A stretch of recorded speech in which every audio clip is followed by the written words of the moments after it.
Teheccüd namazı yaşı 50'den 40'tan kiçenrekle yatmaqa ve qa bersinler. Yatmaqa. Hükmen giyici turcak bolup bermesin.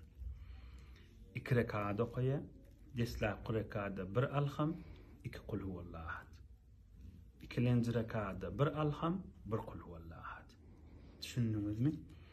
Boynunuzam däl. Beýleki ýaş oglary daýdyň. Boyun almasylar, ýaşlar kiçi da bolan 50'den 40'tan kiçi.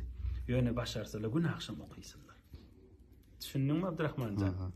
Desla 2 rekat 1 alham, näçe kul huvallahu ahad? 2-nji rekat 1 alham, 1 kul huvallahu ahad.